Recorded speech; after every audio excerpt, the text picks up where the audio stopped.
About 100 years ago, this big organization with many branches, they wanted to rule the world basically using Britain as a nucleus of a system, an embryo, which also was going to be joined with the US under the Anglo-American establishment, wrote about the kind of culture and the changes of culture over a 100-year period that they would actually design, implement and bring in.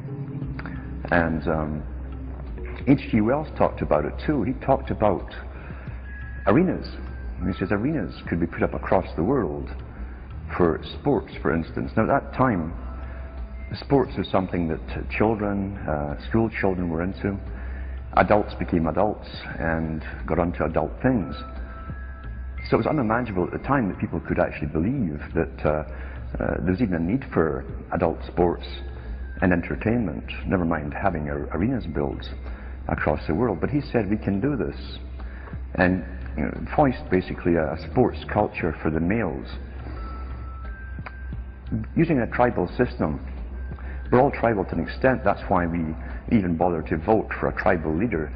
This is well understood. That's why we're supplied with these leaders. And because the average man was to become more disengaged from his own destiny as the expert class arose, it was decided that the males would get their outlet basically, gradually becoming helpless as males through sports. Therefore they'd have a tribal team they could identify with, they could cheer them on as they were winning. In their own personal lives they were getting nowhere, they were getting disenfranchised in a sense as experts took over decision making for them in all kinds of fields. So this was psychology at use, planned before they even implemented the sports. That's why they pay athletes these fantastic salaries. I was listening to the radio the other day. They just contracted to pay one player on one team $6 million a year. Can you believe this? And why is that? It's the Roman circus. What does the emperor do when the people become restive, and when the people are asking questions, and when the people don't like the policies of the emperor? He sends them to the circus. He creates a circus. He builds a giant coliseum. Then he begins to throw the Christians to the lions. And he has great chariot races and football games and basketball games, all to keep the idiots preoccupied with things that don't mean anything in the scheme of the entire world, so that they don't have the time to learn what the truth is, so they don't ever get smart enough to learn how they're being manipulated, so they don't ever question the emperor. That's why they pay a player on a football team or a baseball team $1 million or $2 million or $3 million a year. It is the Roman circus. I know men who don't know anything in the world except who plays third base for the Mets, and they think that's a great accomplishment. And they meet and pat each other on the back and bond and go have cocktails and talk about what this guy that plays third base for the Mets did in last night's game. It's sad. It's really sad. When radio came along, of course, they used that to the maximum. Sports for the men, soaps basically for the women, and then in came television, as I say, with its alpha state, its hypnotic state. And sure enough, around the 1960s, really 50s and 60s, it took off. It really took off, and men became glued on Saturday nights to the sports shows. A culture industry which is called by its own the culture industry. The Soviet Union had a department called the culture industry. Their actors and directors were called the cultural leaders, because they would, like a computer, people are like computers, all you have to do is keep giving them new updates every so often, and you can change an entire country or a nation or a block of nations. We're all getting the same upgrades at the same time along certain paths. Today we call it political correctness. Most people want to belong to their peer group. They want to be the same as everyone else when it comes to opinions. In fact, they judge their own personal sanity by bouncing ideas off their neighbours and friends who will answer back and agree on these same topics in kind. It doesn't matter if the topics or what you're getting are facts or utter nonsense, as long as everyone agrees at the same time. You'll say, well, I'm sane, and your friends will all agree because they've had the same information given to them. If it's on TV and a famous face says something, then it must be true.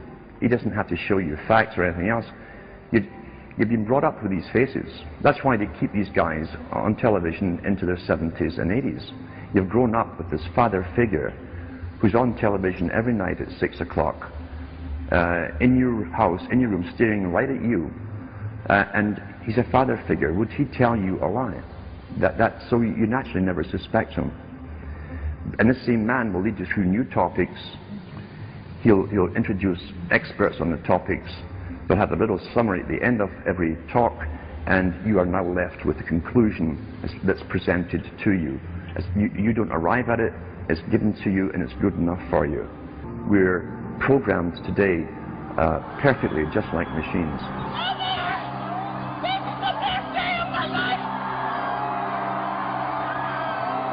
We tie this in with the Brzezinski.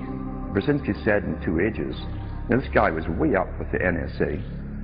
He's a master geopolitician.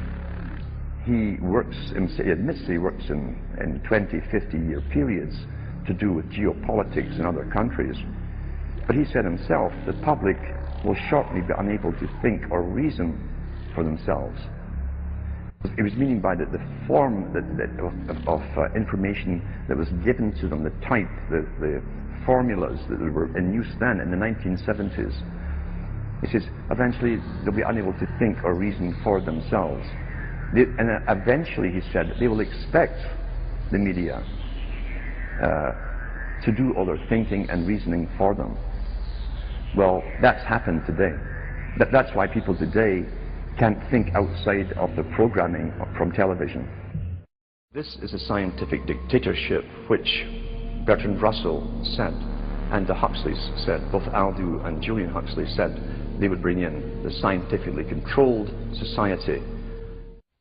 Is there any room in a kind of society where these manipulations are not taking place for this type of entertainment or any type of entertainment at all?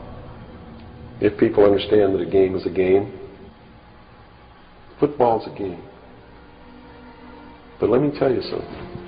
When 150 of the most powerful men and women in the world can meet in secret in Baden-Baden, Germany, and plot the fate of billions, and nobody even cares about it, but 6 football players go to lunch together, and it's in the headlines across the country, you have a reflection of the society in which that exists. And it is a sick, sick society that is doomed to self-destruction. So based on that scenario, there's some truth into what these men are looking at. Absolutely, and that's what makes me so sick, is that I'm trying to wake up a people who on a daily basis are proving the ones that I'm warning them about to be right. Mm-hmm. Well, so that even though a minority, there are people out there that you recognize are awake to this, if they don't do something about it, they will lose that ability to be free in that way. That's correct. Whether they might think, well, I don't need to worry about it because I know what I know and I'm fine. That's it doesn't right. work that way. There's a connection here to everything. That is correct. That is absolutely correct. A nation of people who are willing to send their sons and daughters that they profess that they love to a foreign country to die, and they use the excuse to themselves that they're sending them off to defend our country, and they know damn well that's a lie,